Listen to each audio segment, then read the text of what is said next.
Hello everyone and warmly welcome है आप सभी दोस्तों का आईएफएस की शानदार प्लेटफॉर्म के ऊपर। और हर साल की तरह बच्चे जो है वो मेहनत करते हैं, एमएससी एंट्रांसेस में जो है वो बहुत अच्छा रैंक लाते हैं और आईएफएस के बच्चे जो है वो कुछ और ही शानदार परफॉर्मेंस करते हैं।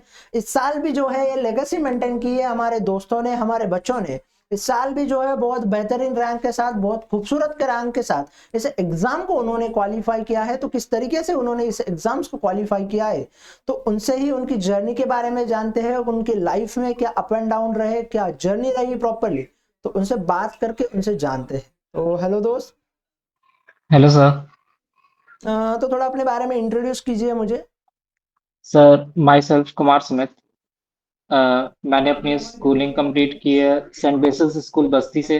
और मैंने अपना ग्रेजुएशन किया था C S J M U Kanpur, Chhatrapati Shahu ji Maharaj university Kanpur से। और डेट्स सर। ओके, तो आपका रैंक क्या रहा था फिर इन एग्जाम्स में? सर मेरी रैंक थी ए आई आर 135। ओके, आपकी रैंक वो ARI 135 रही थी दोस्त।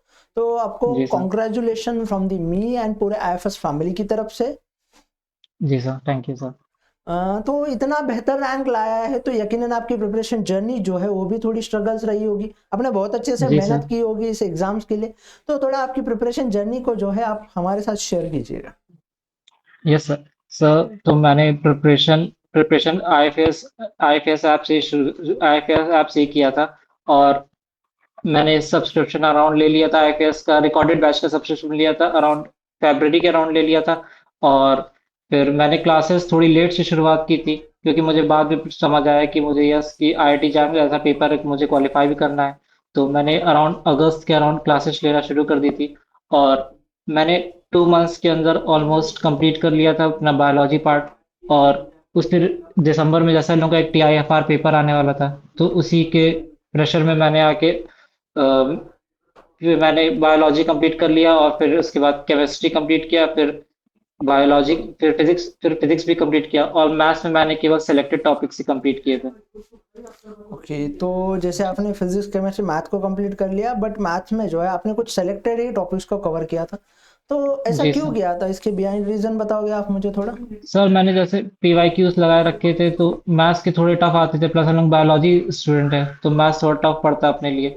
तो और ये भी देखा था कि मैथ्स से 3 to 4 क्वेश्चंस केवल आ रहे हैं, तो अगर मैंने उतना मैथ्स का उसको स्किप भी कर दूंगा तो कोई इतना फर्क पड़ेगा नहीं।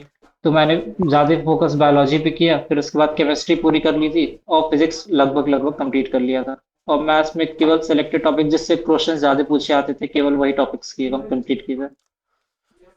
ओके, तो ये रही थी आपकी ओवरऑल जर्नी।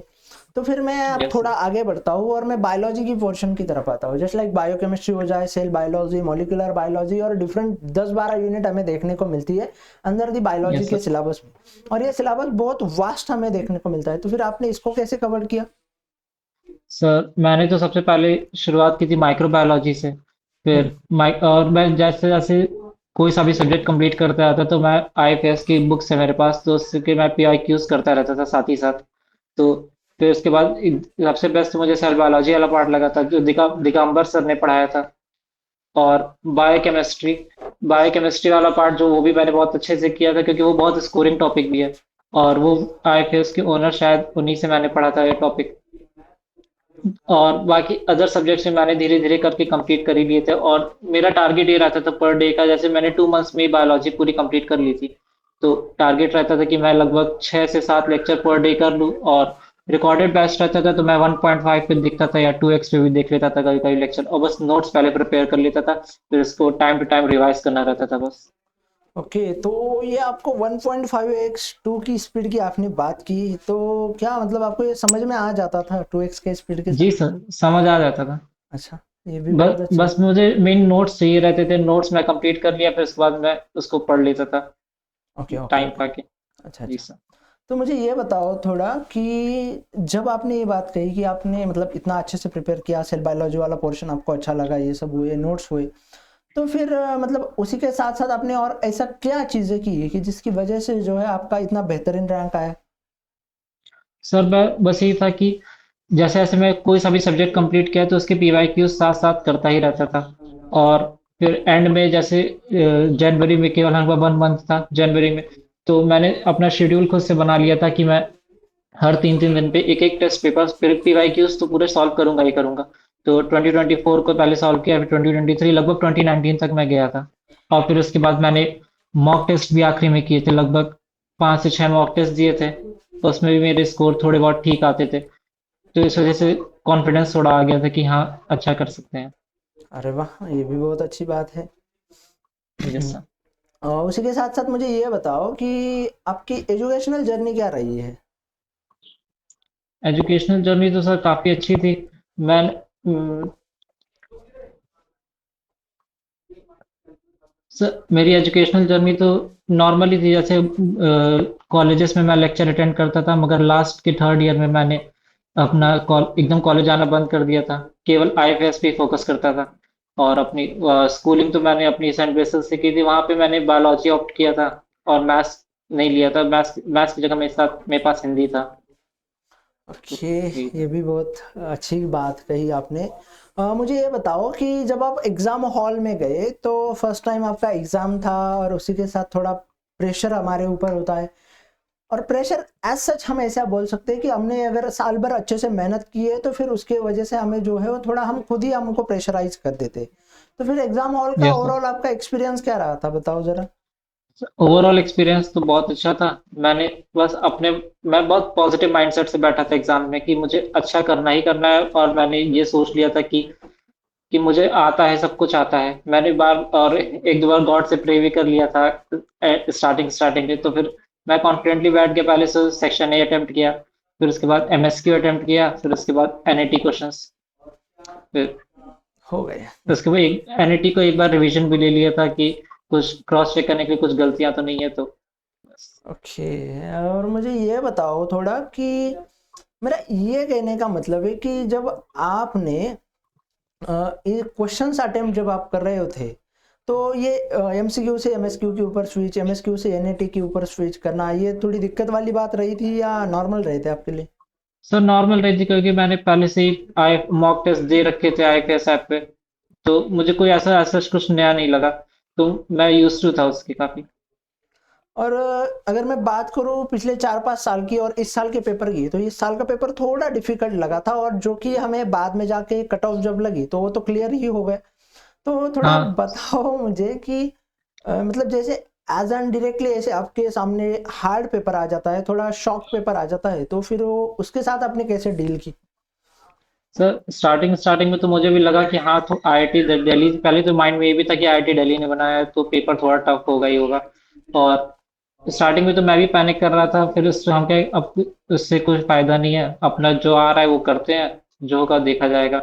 और फिर धीरे धीरे अटेम्प्ट करता गया, और जैसे मैंने प्रैक्टिस ऑलरेडी कर रखी थी तो उतना ऐसा कोई इशू आया नहीं, तो मैंने अच्छे से कर लिया था।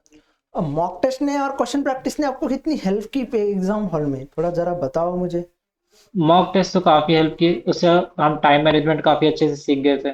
जैसे लगभग मैंने 3-3 डेज पे मॉक टेस्ट दे रखे थे, तो मुझे काफ़ी आसान हुआ कि कौन कौन जैसे, और जैसे मैं क्वेश्चन प्रैक्टिस, जैसे सेक्शन ए मुझे पहले अटेम्प्ट करना है, फिर सेक्शन बी अटेम्प्ट करना है, फिर सेक्शन सी अटेम्प्ट करना है, तो मेरा फिक्स था कि मुझे इसी पैटर्न पे ही आगे फॉलो करना है। ओके, तो ये रही आपकी ओवरऑल बातें। तो फिर मेरे जी साइड से सर। मैं आपसे एक सवाल पूछना चाहता हूँ, मेरे नए एस्पिरेंट्स जो प्रिपेयर कर रहे हैं इस एग्जाम्स के, उनसे साइड से सवाल पूछना चाहता हूँ कि एकदम जो भी हम्म। फ्रेशर है, नए बच्चा है, उस एग्जाम के लिए प्रिपेयर करना चाह रहा है, तो आपके साइड से क्या सजेशन रहेगा, क्या बातें आप उनको बताना चाहोगे। सजेशन यही रहेगा सर, अगर आपके पास टाइम है तो 1 साल पहले से ही प्रिपरेशन शुरू कर दिए। मैंने तो 6 मंथ्स के अंदर प्रिपेयर किया था, ऐसा नहीं है कि 6 मंथ्स में नहीं कर सकते, उसमें भी कर सकते हैं आराम से इजीली। तो बस ये डेडिकेशन अगर रहेगा तो ज़रूर कर लेंगे। ओके, डेडिकेशंस के साथ, पेशेंस के साथ, प्रिजर्वेंस के साथ और कंसिस्टेंसी यस के सर। साथ और अगर आप कंसिस्टेंसी तो बहुत ज़्यादा इम्पोर्टेंट है। ओके, तो ये अगर सारी चीजें आप एक साथ करते हो, उसी के साथ साथ लेक्चर, रिवीजन, क्वेश्चन प्रैक्टिस जी। और मॉक टेस्ट लगाओगे तो यकीनन रैंक जो है वो आ जाएगी। ठीक है। Yes sir. तो मुझे ये बताओ कि आपके फ्यूचर का क्या सोचा है फिर आपने आगे। सर मैंने तो अभी फॉर्म्स अप्लाई करना चालू कर दिया, आईआईटीज में अप्लाई किए हैं, आईआईएससी में अप्लाई किए हैं, आईसर में अप्लाई कर रहे हैं, एनआईटीज में अप्लाई कर रहे हैं। देखते हैं जहाँ अच्छे से अच्छे इंस्टीट्यूट में मिल जाएगा तो मैं उधर आगे कंटिन्यू करूंगा अपनी मास्टर्स की पढ़ाई। Okay, so thank you so much for sharing your journey, your knowledge, your experience और your overall सारी बातें और thought of thinking with us। अब जो भी सोच रहे हो, जहाँ पे भी आपका मास्टर करने का मन है, वो यकीनन भगवान जो है वो पूरा कर दे। ठीक है, जी, इसके लिए आपको थैंक बहुत सारी शुभकामनाएं मेरी तरफ से, पूरे IFS फैमिली की तरफ से। Thank you so much for join with us, thank you and thank you once again. You sir.